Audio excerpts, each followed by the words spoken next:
Assalamualaikum warahmatullahi wabarakatuh. Waalaikumsalam warahmatullahi wabarakatuh. Alhamdulillahi rabbil alamin. Wassalatu wassalamu ala ashrafil anbiya'i wal mursalin Sayyidina wa maulana Muhammadin wa ala alihi wa ashabihil mujahidin at-tahirin, amma ba'd. Saudara hadirin kaum muslimin rahimakumullah.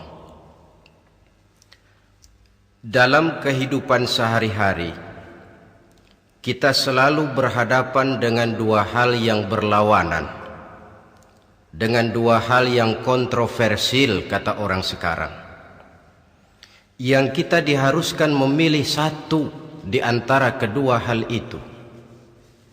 Sejak kita bangun tidur sampai kita tidur lagi, selalu kita hadapi dua persoalan itu, yang benar dan yang salah, yang hak dan yang batil, yang pantas dan yang tercela, yang ma'ruf dan yang munkar.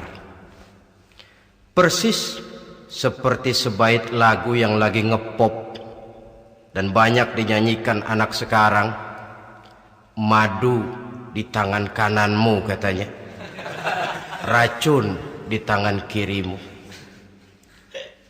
Tapi saya fikir-fikir, bagaimanapun kalau cuma sekedar madu di tangan kanan, racun di tangan kiri, adresnya jelas. Yang repot kalau kita sudah tidak tahu lagi mana yang madu, mana yang racun.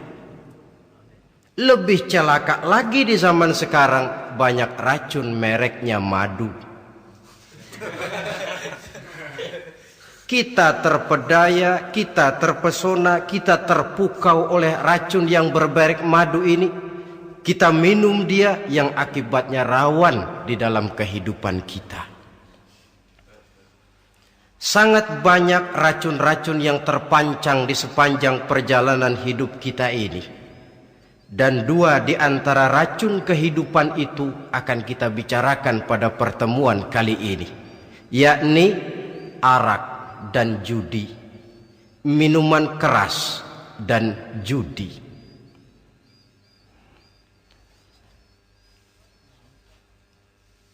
Sebagai yang kita maklum bahwa Islam bertujuan memelihara kemuliaan manusia yang diciptakan fi ahsani taqwim, dalam bentuk yang paling sempurna.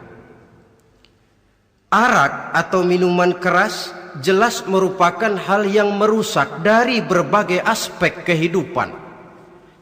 Entah kesehatan tubuh, entah pertumbuhan akal, ketentraman rumah tangga, ketentraman masyarakat, bangsa dan negara. Cobalah sejenak kita adakan penyelidikan. Kalau masuk kita ke dalam penjara, melihat sel-sel di sana, berapa banyak yang mendekam di sel karena urusan minuman keras. Masuk kita ke rumah sakit, berapa banyak yang dirawat akibat minuman keras, akibat stres yang dialaminya. Berapa banyak rumah tangga berantakan, berapa banyak pembunuhan terjadi, pemerkosaan terjadi akibat daripada minuman keras ini. Yang paling ironi kalau dia sudah menyerang anak-anak muda kita.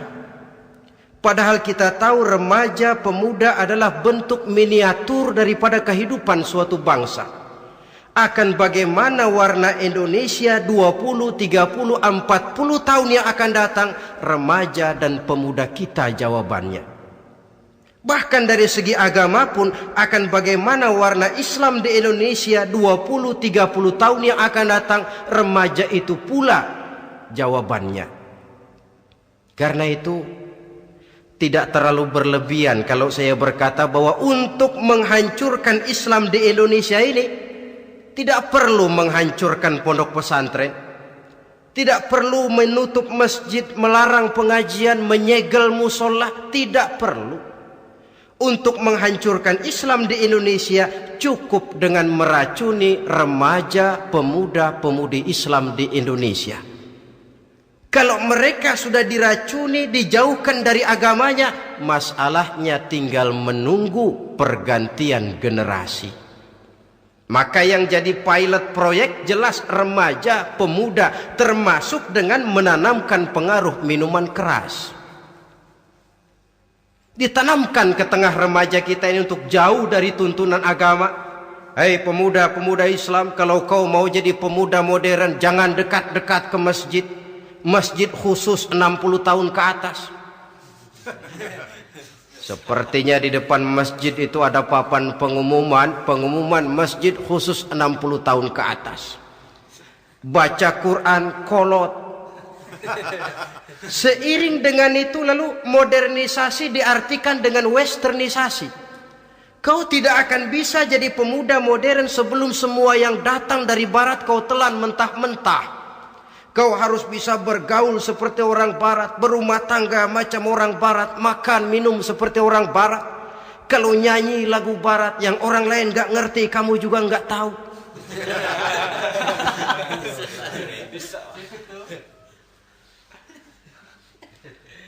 Anutlah itu free love yang pada gilirannya akan mengarah kepada free sex alias samen-leven.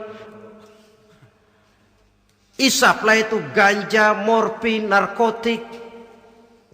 Jikalau sudah terlena kita dengan itu, maka kehancuran suatu bangsa sesungguhnya sudah dimulai. Penyakit minuman keras ini bukan cuma penyakit zaman ini. Masyarakat yang dihadapi oleh Rasulullah Sallallahu Alaihi Wasallam 14 abad yang lalu juga masyarakat yang kemaruk dengan minuman keras. Arab jahiliyah kalau sudah minum arak mabuk, tidak cuma minum, dia mandi pakai arak. Sistem pendidikan yang disampaikan Islam bijaksana. Mula-mula diberikan gambaran bahwa arak itu walaupun ada manfaatnya tapi ada bahayanya, dan bahayanya jauh lebih besar daripada manfaatnya. Tahap kedua diberikan pesan jangan mendekati solat dalam keadaan mabuk. Padahal solat 1 hari 1 malam 5 kali artinya makin jauh saja dia dari arak itu. Pada saat kondisi iman sudah memungkinkan barulah turun vonis bahwa arak itu najis, perbuatan setan, jauhi. Yang ironi yang saya katakan tadi, racun mereknya madu.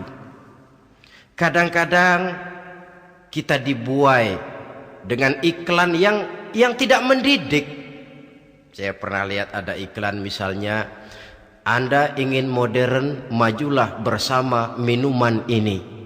Atau minuman ini lambang pergaulan dunia yang maju. Modern diukur dari minuman. Yang jadi korban akhirnya remaja dan pemuda-pemudi kita.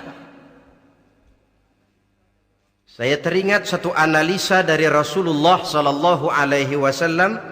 Beliau bersabda, Inna min asyratis sa'ah, sesungguhnya di antara tanda-tanda kiamat.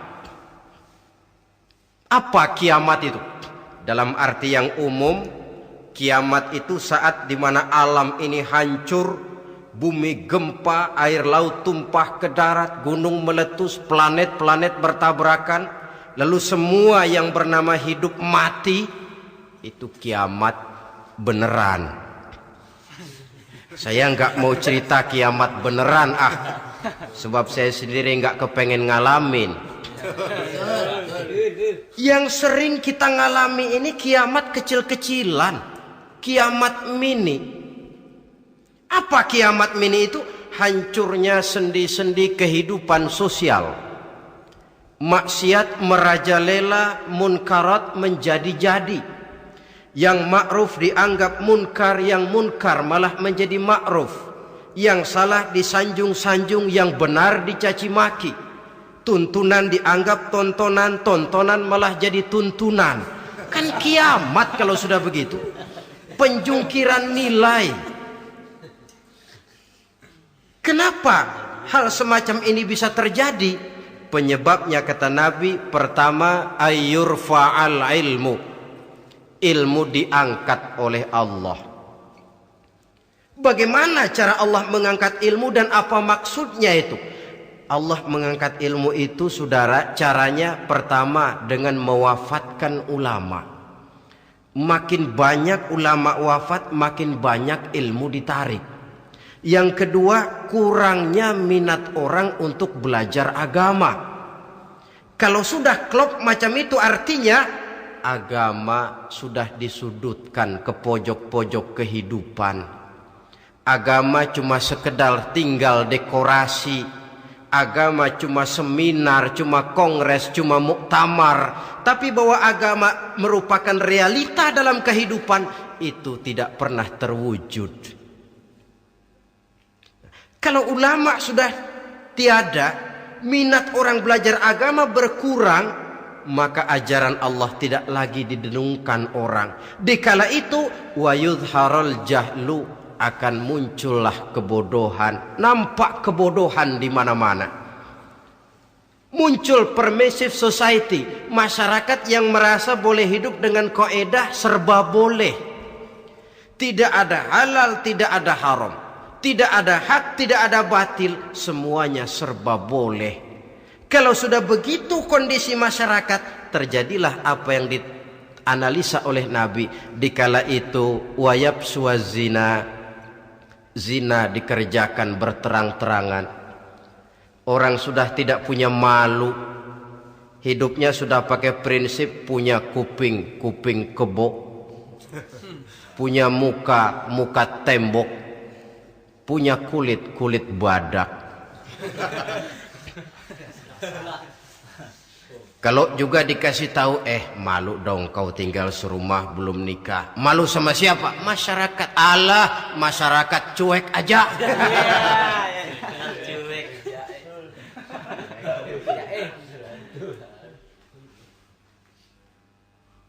Bukankah realita kalau kita ikuti surat-surat kabar, berapa banyak sudah gadis-gadis bergelimpangan jadi korban? Berapa banyak bayi-bayi yang lahir ke alam ini tanpa harus tahu kemana dia mesti manggil bapak, yang akhirnya mengalami keterakisan, dimasukkan ke dalam kantong plastik, dibuang ke tempat sampah. Kalau itu sudah terwujud, muncul efek negatif yang kedua, wa yushrabal khamr, arak, minuman keras jadi kebanggaan. Anak muda belum nyohor kalau belum bisa mabuk. Yang enggak mabuk dianggap kolot. Kampungan loh.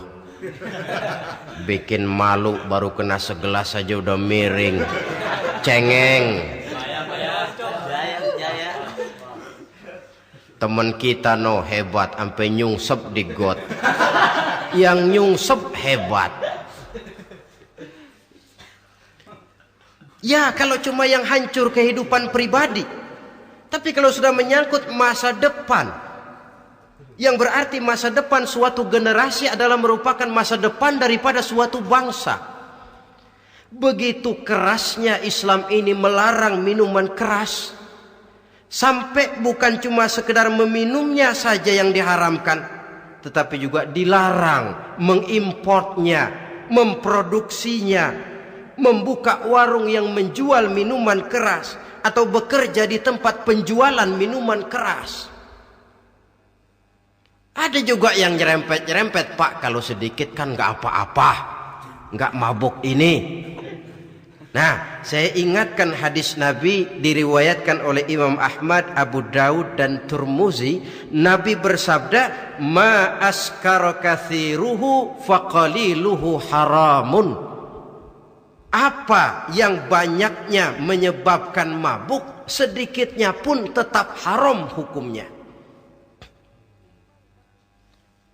Memang barangkali mungkin ada manfaatnya, tetapi bahayanya jelas lebih besar ketimbang manfaat yang bisa timbul daripada jenis minuman keras itu sendiri. Dalam hadis lain Nabi pesankan, man kana yu'minu billahi wal yaumil akhir fala yaq'udu ala ma'idatin taduru 'alaiha al-khamru. Siapa yang beriman kepada Allah dan beriman kepada hari akhirat, jangan dia duduk di dalam satu pertemuan yang di dalam pertemuan itu diedarkan minuman keras. Masuk ke dalam lingkungan macam itu saja tidak diperkenankan. Kenapa? Asyariku fi syarri syarrun. Bersekutu dengan kejahatan, jahat juga hukumnya. Semalam kamu mabuk ya? Enggak, temen. Saya cuma ngebeliin aja kok. Apalagi ngebeliin.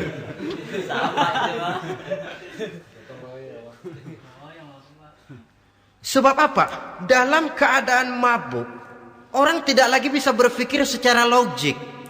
Daya kontrol hilang, artinya perbuatan sudah tidak terkontrol lagi. Yang pertama. Yang kedua, IQ tidak akan tumbuh dan berkembang secara normal seperti yang kita harapkan. Yang ketiga, harga diri akan runtuh hancur di tengah masyarakat. Bayangkan kalau tengah malam kita digotong orang, diantar ke rumah kita. Dengan kondisi macam itu masih punya muka kita untuk tegak di tengah masyarakat. Masih punya harapan kita untuk tumbuh menjadi pemimpin sementara orang terkenang. Ini kan yang kemarin malam gua gotong, dia lagi mabuk. Harga diri, kepribadian. Jangan lupa saudara, kita hidup di tengah masyarakat. Masyarakat itu punya hukum yang tidak tertulis, tapi lebih kuat dan lebih kejam daripada hukum tertulis. Orang bilang sekali arang tercoreng di dahi, seumur hidup orang akan tetap ingat. Makanya Rasulullah dalam hadis memberikan tamsil untuk adik-adik remaja muslim ini, masalul mu'min kamasalin nahli.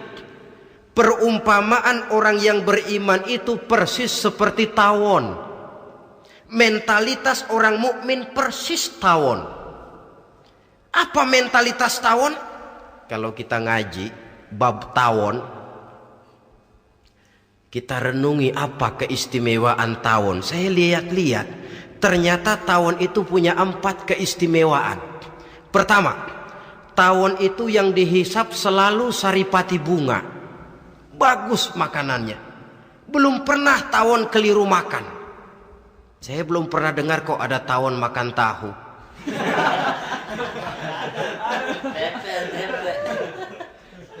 Yang dimakan selalu saripati bunga. Artinya apa? Orang mukmin perutnya itu perut selektif. Yang dimakan yang baik-baik, yang diminum yang baik-baik. Yang baik menurut agama itu adalah yang halal, thayyibat.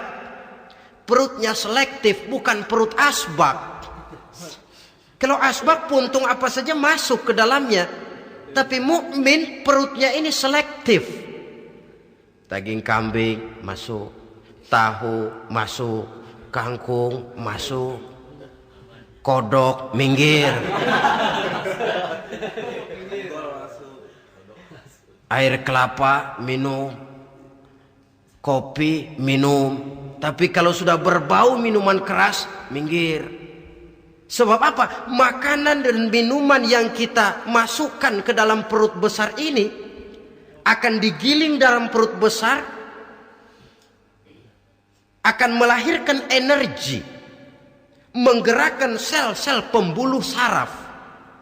Kalau makanan dan minuman itu terdiri dari yang haram, energi yang ditimbulkan olehnya energi yang haram, mempengaruhi sel-sel pembuluh saraf. Orang akan cenderung berpikir yang haram kalau terlalu sering memakan makanan haram. Kalau sudah berpikir kepada yang haram, perbuatan pun akan mengarah kepada yang haram juga. Contoh kecil aja dah, ada nggak maling mikirin majelis taklim? Ada. Karena yang dimakan lebih banyak yang haram, yang dipikir paling-paling nanti malam rumah siapa lagi nih ya? Sudah mengarah ke sana.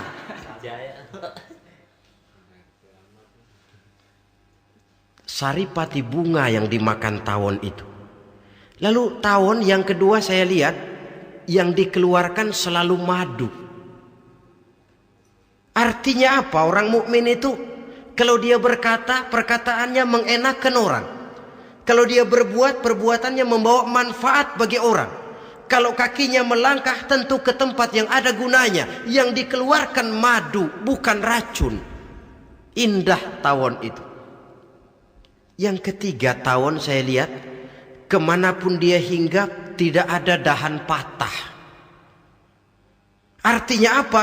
Orang mukmin dimanapun dia tinggal, kemanapun dia pergi, pantang jadi biang kerok buat lingkungannya, pantang menimbulkan kerusuhan dan keonaran. Tidak ada cabang patah dimanapun tawon hinggap. Tapi juga yang keempat, saya lihat-lihat tawon itu jangan coba-coba diusik. Satu kali dia diusik, kemana orang lari? Nyilem masih ditungguin. Tawon.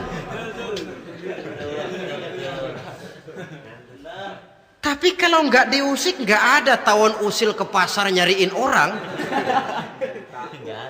Ketika dia diusik, inilah saatnya saya harus mempertahankan kehormatan diri saya. Dia pun bangkit. Artinya apa? Orang mukmin tidak boleh nyari-nyari musuh. Tapi ketemu musuh tidak boleh lari. Musuh jangan dicari, bertemu pun jangan lari. Mentalitas orang mukmin seperti tawon. Yang dimakan baik, yang dikeluarkan baik. Kemana dia tinggal tidak menimbulkan keonaran buat masyarakat, tapi juga sanggup menjaga dan mempertahankan kehormatan dirinya. Kalau konteksnya dengan masalah yang sedang kita bicarakan, minuman keras, saya katakan tadi kita kadang-kadang salah pilih, tertipu oleh racun yang bermerek madu. Ada minuman empuk nyari yang keras, salah pilih. Ketahuan orang bikin pel buat anjing, manusia yang nelen. Akhirnya miring kayak anjing. Saudara, mari kita renungi An-Nisa ayat 140. Allah Subhanahu wa taala mengingatkan, "Qad nazzala 'alaikum fil kitabi an idza sami'tum ayati Allahi yukfaru biha wa yustahza'u biha fala taq'udu ma'ahum hatta yakhudu fi haditsin ghairi innakum idzam misluhum." Sungguh kata Allah, telah diturunkan kitab Al-Quran ini kepada kamu, yang apabila kamu dengar ayat-ayat Allah itu diingkari orang, diejek-ejek orang, fala taq'udu ma'ahum, jangan kamu duduk bersama orang-orang semacam itu. Bagaimana mengejek ayat-ayat Allah? Misalnya, tahu kalau minuman keras itu diharamkan, tapi masih minum juga, itu kan mengejek ayat namanya. Duduk di majelis semacam itu dilarang oleh Quran. Kenapa? Innakum izam misluhum. Kalau kamu juga duduk di majelis semacam itu, kau dan mereka sama saja, kata Quran. Sama saja. Tahu kalau minuman yang memabukkan itu diharamkan agama, tapi diminumnya juga mengejek ayat Allah. Duduk di tengah kelompok mereka berarti ikut mengejek ayat Allah. Dekat saja pun jangan, entahlah lagi sampai meminumnya. Maaf, bukankah Allah menurunkan Al-Quran kepada manusia? Kata Imam Al-Ghazali, persis, maaflah, seperti gubernur berkirim surat kepada Pak Lurah.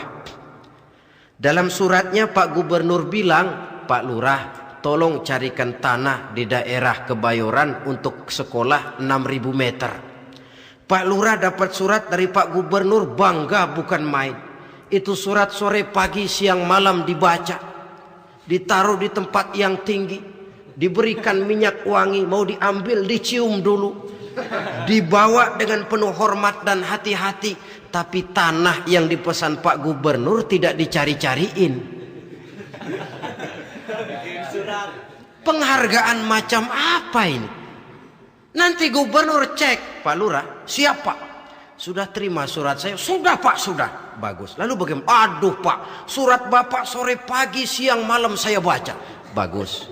Apalagi Lurah? Surat Bapak saya taruh di tempat yang tinggi Pak. Saya pakaiin minyak wangi, mau saya ambil, saya cium dulu, saya bawa dengan penuh hormat dan hati-hati. Bagus Lurah, kau memang hormat sama atasan.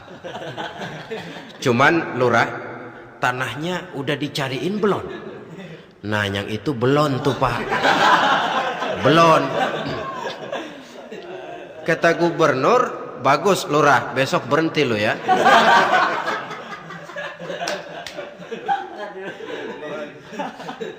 Membacanya memang penting, al-muta'abbad bitilawatihi, beribadah dari sebab membacanya.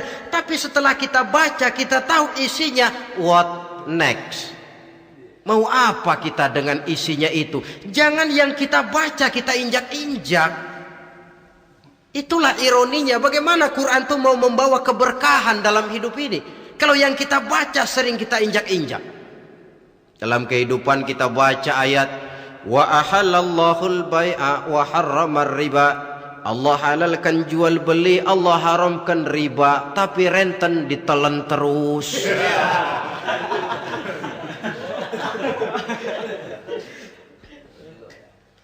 Kita baca ayat wa'tasimu bihablillahi jami'an wa la tafarraqu. Berpegang teguhlah kamu kepada tali Allah, jangan bercerai-berai. Tapi sesama muslim pelotot-pelototan jalan terus. Janganlah yang sesama muslim kadang-kadang yang mengklaim dirinya sebagai pemimpin Islam kelihatannya juga sikut-sikutan jalan terus.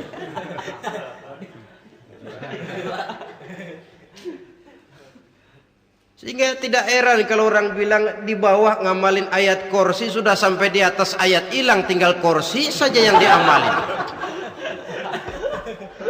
Ironi dan menyedihkan. Perjalanan panjang memang saatnya kita menunggal dengan Al-Quran ini. Tetapi prosesnya memang harus kita mulai dari sekarang.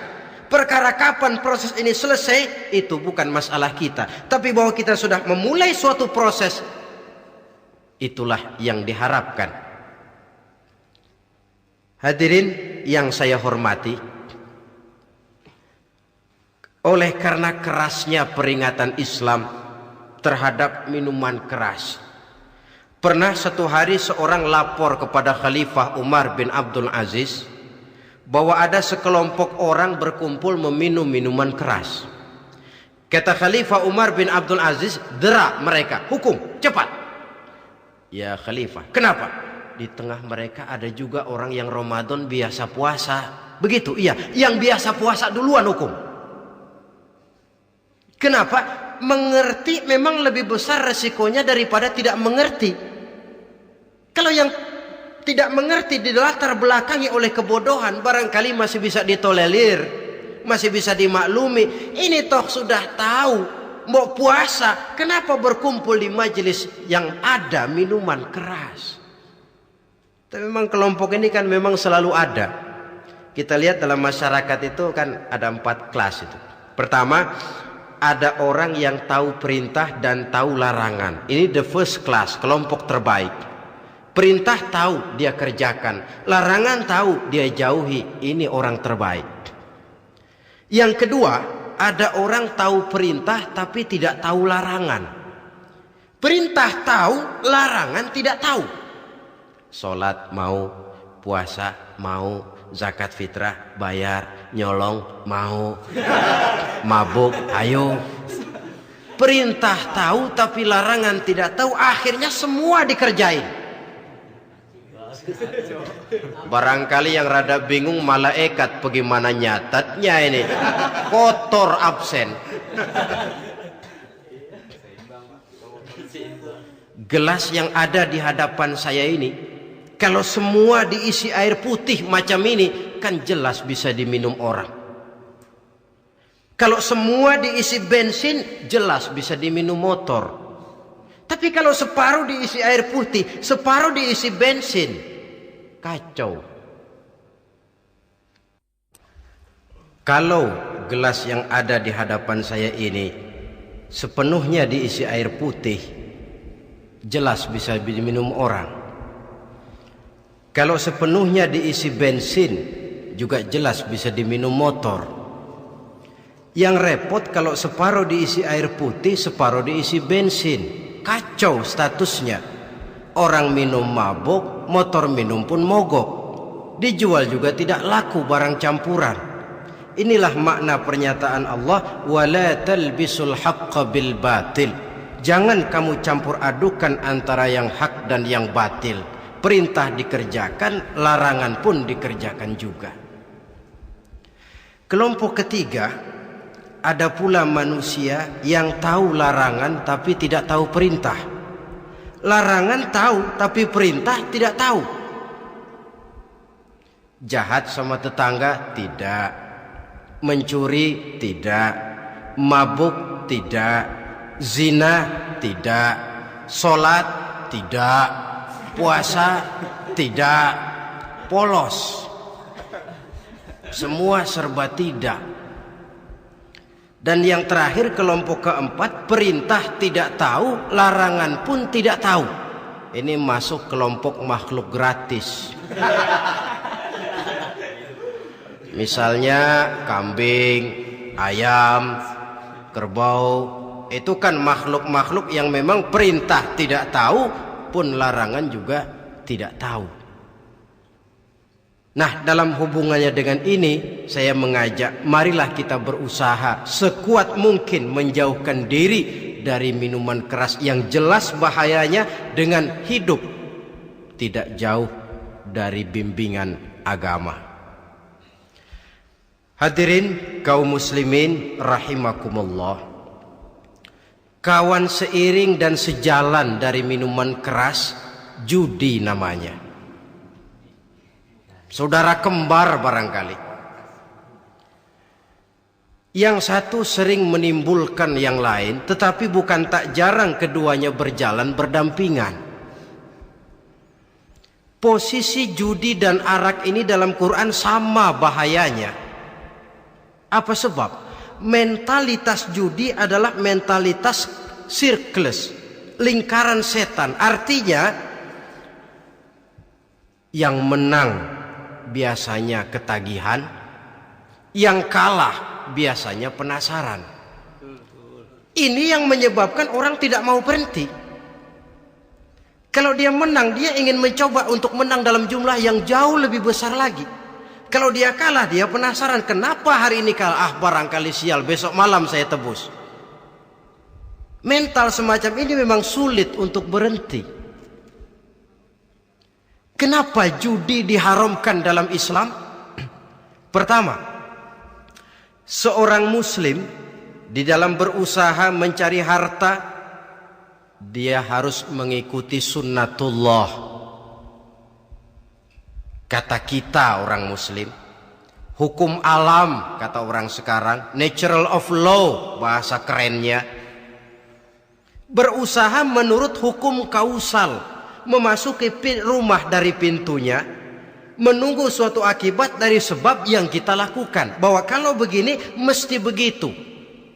Karena kita memang terikat oleh permainan yang disebut hukum alam ini. Hidup bukan undian, jangan mengharap untung besar tanpa mau peras keringat. Satu pagi Khalifah Umar bin Khattab radhiyallahu an masuk ke masjid. Beliau lihat ada orang sedang berdoa khusyuk betul. Ditunggunya 2 menit, 3 menit, sampai 10 menit lebih belum juga selesai. Agak lama orang itu berdoa. Selesai berdoa, dihampiri orang itu oleh Sayyidina Umar. Beliau tanya, saudara, lagi apa tadi itu? Berdoa ya Khalifah. Minta kepada Allah? Tentu minta kepada Allah. Minta apa kamu? Minta rezeki. Sudah lama? Dari tadi habis sembahyang subuh. Dapat? Belum. Ya memang kata Sayyidina Umar, inna sama la tumtiru zahaban wala fiddatan. Langit itu tidak mungkin akan menghujankan emas, tidak mungkin pula menghujankan perak. Jadi orang dilarang duduk bermalas-malas menunggu keajaiban yang datang dari langit. Karena memang hidup ini bukan undian, jadi jangan mengharap untung besar tanpa mau peras keringat. Di dalam berusaha kita terikat oleh sunnatullah. Kalau begini sebab penyebabnya, akan begini akibat yang ditimbulkannya. Yang kedua, Islam menjadikan harta manusia itu sebagai benda berharga yang dilindungi. Mengambilnya dengan judi termasuk memakan harta orang lain dengan cara yang batil. Yang ketiga, judi itu sendiri dapat menimbulkan permusuhan dan pertentangan antara para pemain itu sendiri. Meskipun kelihatannya kompak duduk dalam satu meja yang saling berhadap-hadapan, yang kalah kelihatannya pasrah, tetapi kan itu cuma kulit permukaan. Batinnya bagaimanapun juga yang kalah itu tetap mendendam. Sedangkan yang kalah di samping mendendam juga mengomel, mencaci mungkin ya lawan bermainnya, ya mungkin juga dirinya sendiri. Dan yang keempat, judi itu merusak aktivitas hidup, membuat orang membuang waktu dengan tidak terasa, dan yang pada gilirannya melupakan orang kepada tanggung jawab. Wah, kalau sudah memegang kartu, konon kabarnya, saya sendiri alhamdulillah belum pernah, lupalah orang anak, lupalah orang kepada istri, lupalah orang kepada tanggung jawab. Waktu pun berlalu tanpa terasa. Apalagi kalau sudah diiming-iming oleh gambaran akan memperoleh keuntungan yang besar. Termasuk di dalam judi itu undian, apapun namanya.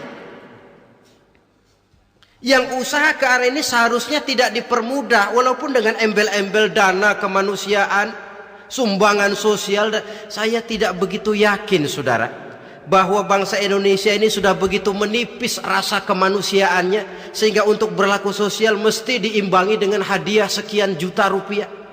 Saya tidak percaya bahwa umat Islam di Indonesia sudah begitu tipis rasa kasih sayangnya kepada sesama sehingga sulit mengeluarkan bantuan kalau tidak diimbangi dengan hadiah yang sekian puluh juta rupiah. Yang saya khawatir apa? Pada gilirannya di negeri ini akan makin banyak penghayal-penghayal kelas berat, tukang-tukang lamun kelas tinggi, yang hidup cuma ngumpulin jikalau. Jikalau, andai kata, umpama misalnya orang sudah kemana-mana kita masih menghitung jikalau.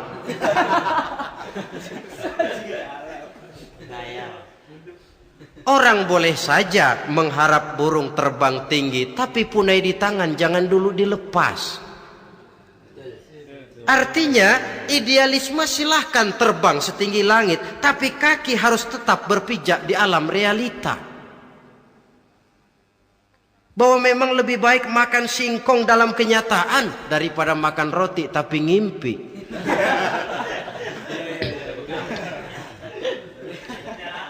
Kadang anaknya menangis, Pak minta jajan, ada uang 200 rupiah. Sudahlah sabar, kau jangan jajan, nanti bapak beliin kalau tembus 100 juta nih. Akhirnya yang 100 juta tidak, anak pun kelaparan. Bukankah akan jadi masalah bagi semuanya? Belum lagi rasa sayang kepada harta yang sudah dia miliki, entah itu tanah, rumah, kendaraan. Kalau sudah kadung kala di meja judi, hilang rasa sayang kepada benda itu. Ada rumah-rumahnya dilelang, ada kendaraan-kendaraan jadi taruhan, ada jam tangan pun copot tanpa terasa. Maka berapa banyak rumah tangga berantakan, istri minta cerai, orang jadi nekat merampok. Orang jadi nekat mencuri, korupsi kalau dia pejabat. Akibat apa ini? Pengaruh yang namanya judi. Saudara kaum muslimin, ma'asyiral muslimin rahimakumullah. Itu sebabnya di dalam surah Al-Maidah ayat 90 Allah menekankan, innamal khamru wal maisir wal ansab wal azlam rijsun min amali syaitan fajtanibuhu la'allakum tuflihun. Sesungguhnya arak, judi, berhala, mengundi nasib itu rijsun. Ya Allah, jarang benar Quran menggunakan kalimat rijsun. Rijsun ini sudah merupakan puncak kekotoran. Bapak moyangnya najis, itu rijsun. Rijsun, kotor. Sudah kotor ditambah pula min amali syaitan, pekerjaan setan. Fajtanibuhu, jauhi. Jangan sampai main, dekat saja tidak boleh, jauhi. La'allakum tuflihun, jikalau kamu mau menjadi orang-orang yang beruntung. Sejarah tidak pernah mencatat ada orang jadi miliuner karena judi. Sejak David Rockefeller sampai Aristotle Onassis, orang-orang kaya top di dunia, mereka kaya bukan karena judi, tapi karena kemauan peras keringat banting tulang, mau memulai sesuatu dari kenyataan yang real di depan mata. Sebab apa? Hidup ini memang perjuangan.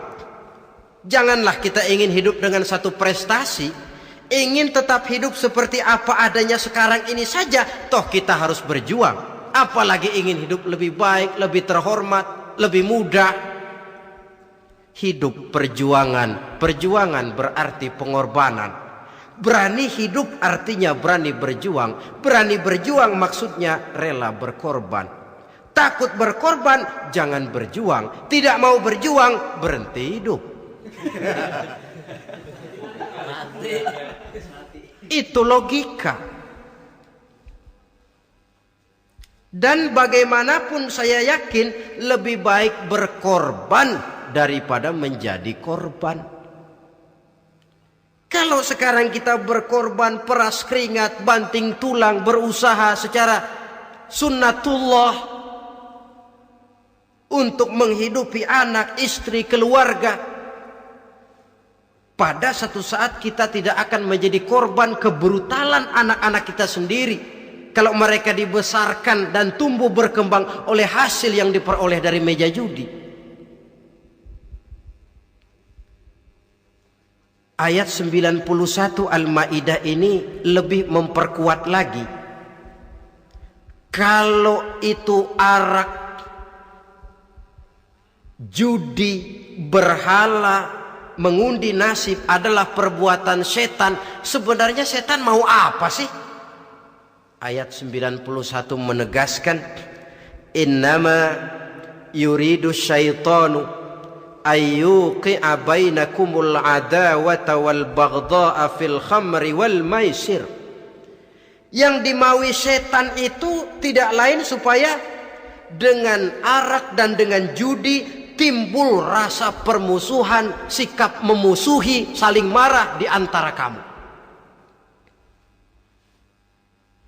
Coba, biasanya dalam meja judi sudah loyo, waktu juga sudah berlarut-larut. Yang menang mau berhenti, apa yang kata yang kalah? Berhenti dah, gue wacok loh. Enak bener, gue lagi kalah, lo berhenti. Coba kira-kira kapan akan selesai permainan? Akan timbul permusuhan, akan timbul rasa dendam kesumat yang ditanamkan oleh setan. Karena memang baik arak, baik judi, baik berhala, baik mengundi nasib, itu semua permainan-permainan setan yang diberikan kepada kita untuk kita ikut andil bermain di dalamnya. Tatkala kita ikut terkena jerat setan, tertawalah mereka. Kenapa? Oh, makin banyak teman saya di neraka. Maaf, setan itu kan sudah tahu vonisnya. Ketika dulu dedengkotnya yang namanya iblis terusir dari surga, itu bikin semacam perjanjian dengan Allah. Tuhan, kenapa iblis? Gara-gara Adam saya terusir dari surga. Maka sejak saat ini Adam dan seluruh keturunannya adalah musuh bebuyutan saya. Saya akan gelincirkan mereka dari jalan. Silahkan iblis, goda mereka. Tapi kau tidak akan mungkin bisa menggoda mereka kalau hamba-hambaku itu menjadi hamba yang ikhlas. Hanya hambaku yang ikhlas yang tidak mungkin kamu goda. Yang lain barangkali bisa. Sejak saat itulah iblis memproklamirkan permusuhan. Dan dia sudah tahu betul vonisnya neraka. Tugas dia sekarang bagaimana mengumpulkan teman sebanyak-banyaknya ke dalam neraka. Hamba Allah saja yang tidak tergelincir kepada minuman keras dan judi. Hamba Allah yang ikhlas itu bagaimana? Yang ikhlas menjadi hamba Allah dalam arti kata dan perbuatannya memang mencerminkan bahwa dia hamba Allah. Maaf, di zaman sekarang ini kan banyak orang cuma berkata saya hamba Allah mulutnya, tapi perbuatannya membuktikan dia hamba setan, hamba dunia, hamba harta, budak jabatan, budak nafsu. Tidak sesuai antara ucapan dan perbuatan. Sebab itu kata-kata hamba Allah kalau keluar dari mulut manusia itu murah. Soalnya ngaku siapapun bisa. Tapi diakui atau tidak, ini yang kita belum tahu. Ada juga orang berdalih, saya akan masang kalau dapat nanti mau nyumbang masjid. Barangkali aja kalau nyumbang masjid disoriin dikit sama Tuhan.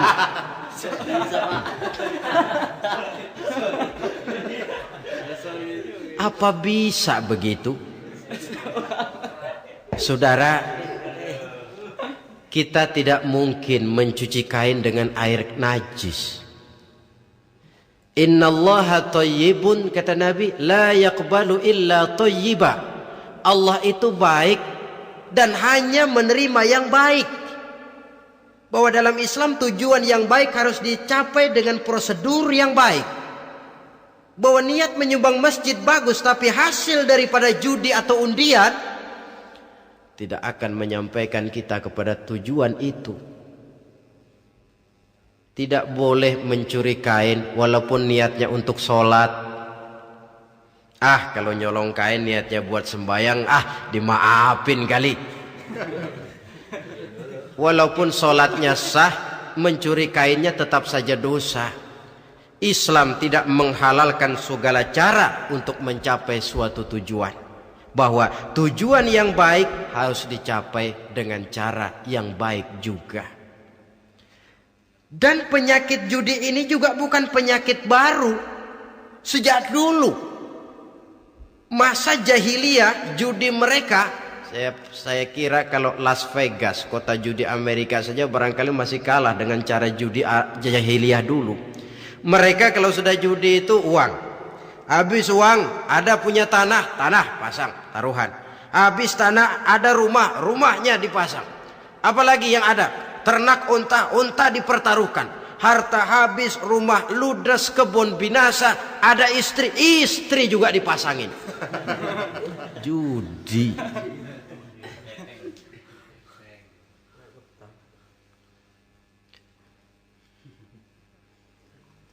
Kita sebagai muslim oleh Al-Quran dijelaskan orang yang mempunyai dua tujuan hidup. Pertama tujuan jangka pendek, yang kedua tujuan jangka panjang. Tujuan jangka pendek dunia dan seluruh isinya. Tujuan jangka panjang adalah akhirat dan ridho Allah. Ini yang terpantul dalam doa setiap kita. Rabbana atina fid dunya hasanah wa fil akhirati hasanah. Tercapai tujuan jangka pendek fid dunya hasanah, dan tujuan jangka panjang wa fil akhirati hasanah. Untuk mencapai tujuan jangka pendek, merangkul dunia dan seluruh isinya, apa yang jadi modal utama? Pertama, pendidikan. Makin tinggi jenjang karier pendidikan yang kita tempuh, rasa-rasanya makin mudah menjangkau dunia dan isinya. Yang kedua, pengalaman. Tenaga-tenaga expert masih tetap diperlukan. Makin banyak pengalaman, makin mudah menjangkau dunia. Yang ketiga, dan ini ada tapi tidak bisa dijadikan pegangan, faktor nasib, faktor kebetulan. Ada tapi tidak bisa dijadikan pegangan mutlak. Pendidikan, pengalaman, ingin menjangkau fid dunya hasanah, ini modal utama. Lalu untuk mencapai fil akhirati hasanah, prestasi ibadah. Bagaimanapun tinggi pangkat dan jabatan kita, bagaimanapun banyak gelar kita sandang, tanpa prestasi ibadah, nol besar kita dalam pandangan Allah. Itu sebabnya kita sholat. Jadi tidak beralasan kalau orang ditanya, kenapa sih kamu nggak sholat? Ah, tetangga saya sholat melarat terus. Memang sholat itu bukan untuk mencari uang kok. Kalau ada orang yang rajin sholat, rezekinya kelihatan lancar, itu cuma sekedar persekot. Uang muka, cashnya tetap di akhirat nanti. Efeknya apa? Karena kita punya tujuan jangka panjang, mengharap ridho Allah di akhirat, cara kita mencapai tujuan jangka pendek dibatasi oleh pertanyaan, Allah ridho apa enggak? Kita cari uang, tapi pertanyaan pokok, Allah ridho enggak cara ini? Kita mengejar kedudukan, tapi Allah ridho enggak dengan cara ini? Ini yang menyebabkan kita lantas tidak lalu menghalalkan segala cara. Yang penting tujuan tercapai, cara apapun halal. PKI kan cuma PKI yang berprinsip asal tujuan tercapai, cara apapun halal. Dan kita sudah sepakat PKI dan seluruh ajarannya tidak berhak hidup di bumi Pancasila ini. Cuma jangan sekedar PKI-nya dikutuk tapi ajarannya dipakai.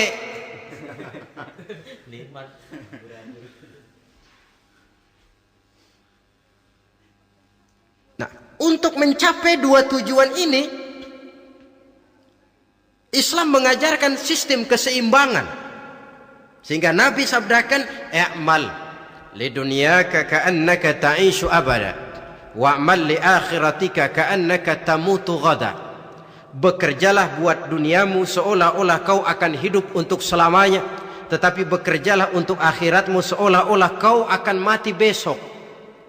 Jadi kalau kita sudah sholat menghadap Allah, usolli fardal maghrib, Allahu Akbar, ingat seolah-olah kita akan mati besok supaya timbul khusyuknya. Tapi kalau kita sudah bekerja, kuliah, bekerja, belajar di tempat tugas, ingat seolah-olah kita akan hidup selamanya supaya timbul gairah kerja. Jangan dibalik. Di kantor ingat mati, lemas terus. Ngapain kerja sungguh-sungguh bakalan mati. Lagi sholat ingat Duta Merlin, Altiron Plaza, ya kacau. Salah pasang, tidak pada tempatnya. Untuk mencapai fid dunya hasanah ini, Islam mengajarkan tempuh jalur yang mengikuti sunnatullah. Itu yang dihargai oleh agama. Terikat oleh hukum kausal bahwa kalau ini yang saya usahakan hasilnya akan begini. Perkara nanti hasil tidak seperti yang kita harapkan, baik sangkalah kita kepada Allah. Sebab kita tidak tahu rahasia apa di belakang itu. Kadang orang mengeluh, habis saya rajin sholat tapi rezeki seret, berhenti aja dah. Kita tidak tahu rahasia di belakang itu. Pernah hadirin, satu hari seorang petani, dia selesai bekerja di ladang, istirahat. Dia tidur di bawah sebuah pohon beringin. Di sebelah pohon beringin itu ada pohon labu. Dia berpikir, kalau saya lihat-lihat Tuhan nggak adil katanya. Masa pohon beringin pohonnya besar, buahnya kecil. Pohon labu pohonnya kecil, buahnya gede. Tuhan bukan arsitek ulung ini.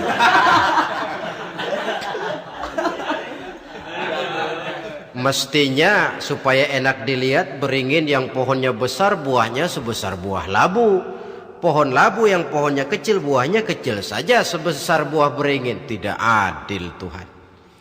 Baru dia selesai berpikir Tuhan tidak adil, jatuh sebutir buah beringin tepat menimpa hidungnya. Dia terkejut. Astagfirullahalazim. Kalau begitu saya sadar katanya, Tuhan benar-benar adil.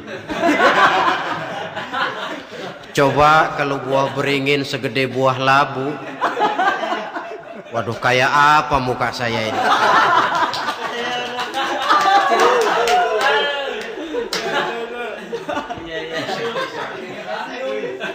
Baru terbuka pandangan matanya setelah berhadapan dengan kenyataan. Baru keluar respek. Allah benar-benar adil. Padahal semenit yang lalu dia masih berkata, Tuhan bukan arsitek ulung. Tapi semenit kemudian setelah berhadapan dengan kenyataan yang real dia hadapi, wah, Allah benar-benar adil.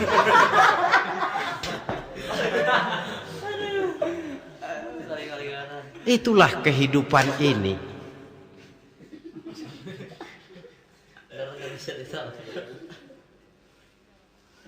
Saudara hadirin yang saya hormati, karena itu baik arak baik judi dua-duanya merupakan bahaya laten yang tidak hanya mengancam kehidupan agama tetapi juga masyarakat, bangsa dan negara, apalagi kalau sudah jatuh kepada generasi penerus. Dan yang bagaimanapun juga saya berpikir sebenarnya remaja, pemuda, pemudi kita cuma korban dari suatu sistem. Sebab ini merupakan tanggung jawab bersama. Ulama mubalik macam saya paling wewenangnya cuma ngomong. Yang punya SK untuk memberhentikan pabrik minuman keras itu kan Menteri Perindustrian. Tangan-tangan eksekutif. Sehingga kalau Nabi katakan man ra'a minkum munkaran falyughayyir biyadihi wa illam yastati' fa bilisanih wa illam yastati' fa biqalbi.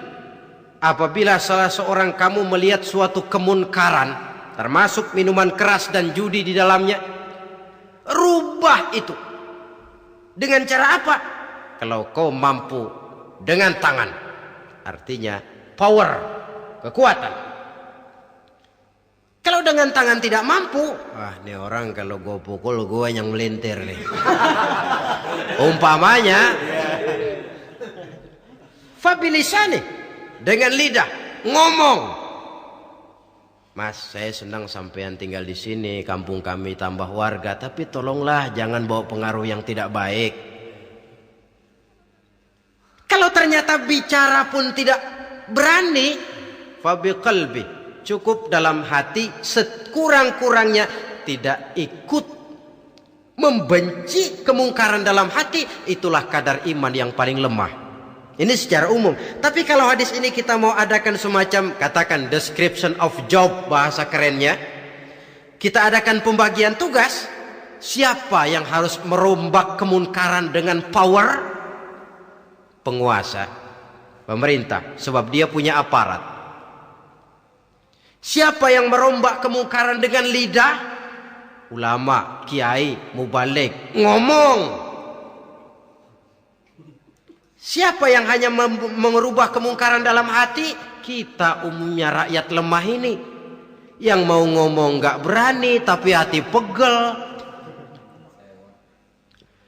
Nah, kalau sudah ada pembagian tugas semacam itu, insya Allah masing-masing akan berjalan pada relnya, dan pada akhirnya selamatlah kita, bangsa Indonesia, umat Islam pada khususnya, dari bahaya, baik bahaya minuman keras maupun bahaya judi. Menyelamatkan bangsa dan yang lebih lagi menyelamatkan masa depan kita.